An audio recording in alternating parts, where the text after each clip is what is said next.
artists. Today we're going to talk about tempera techniques and the different materials you need for tempera paint, and you're going to do some experimenting of your own. So everybody's going to get a palette of paint, and then you need to select a paintbrush for yourself. I would choose a small paintbrush because you're painting small things. You're going to also need to grab some paper towels and some water. Please remember to just fill the water cup up to the line that's down here. Don't fill it all the way up. You actually do not need that much water. So the first thing you're going to want to do is pop your name on your paper before you get started. That's pretty important because once you get started, I forget to do that. And in your paint palette, you're going to have the primary colors, red, yellow, and blue. And you can't make more of those colors, so it's important to use them wisely. White and black, and you'll notice you'll just have a little bit of black, not because I'm being stingy with the black, but it's just because it's such a strong color, you really don't need a lot of it.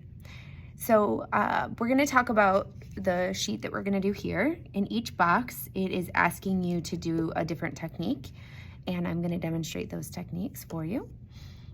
I will tell you that tempera paint does not really like water, so when you dip your paintbrush into the water to rinse it, it's important that you take some time to dry it off on the paper towel.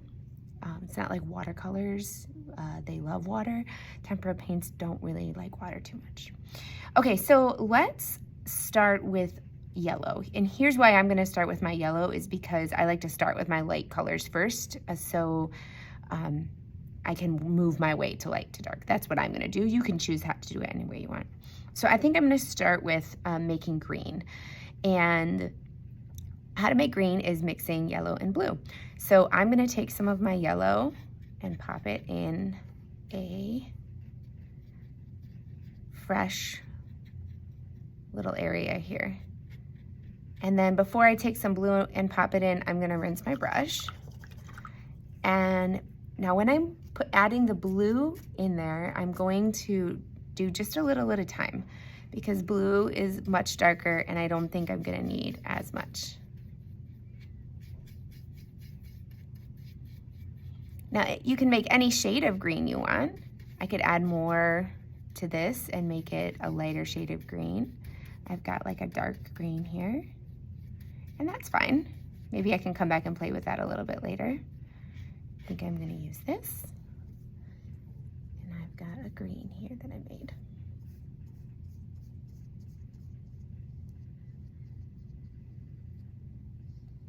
And tempera paint is always nice when you layer it a couple times. It'll dry nicer. So I might come back and add an extra layer later.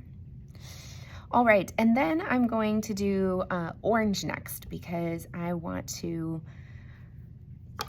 do everything I need with my yellow. So I'm going to rinse my brush and grab some yellow and put it into a new well over here.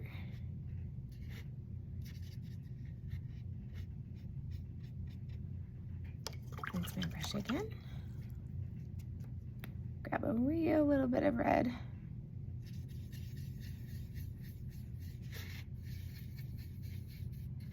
And you can see, even though I grabbed just a real little bit of red, it was still too much.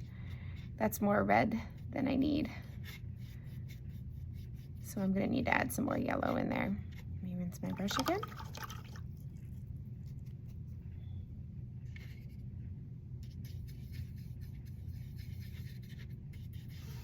Oh, now I've got an orange. Perfect.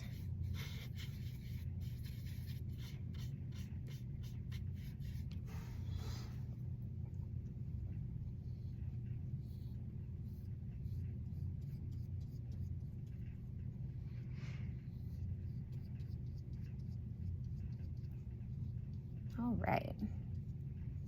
So that is everything I need yellow for. So I still have a little extra yellow if I want to come back for some of these other choice areas.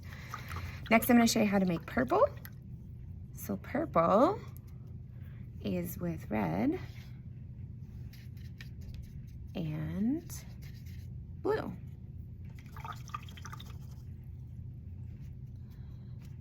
And sometimes for me, it's just my preference. I like to also add a little bit of white in there.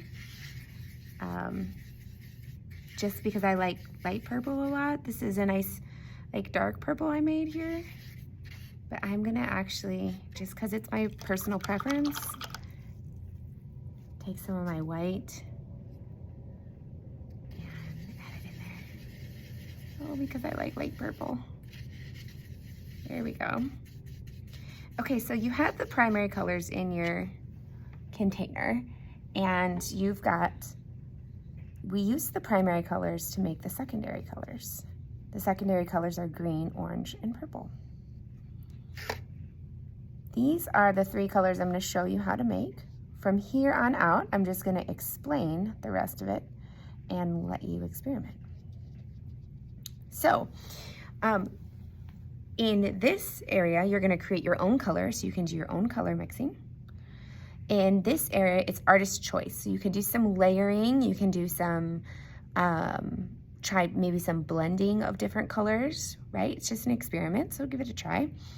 And in this box up here, it says make a neutral color. So remember, a neutral color is any kind of like tan, brown, peach, anything like that. Now, to make a neutral color, what you're going to do is mix complementary colors. So for that, that means you can mix blue and orange will make brown, purple and yellow will make brown, and green and red will make brown. So you can experiment with some of that.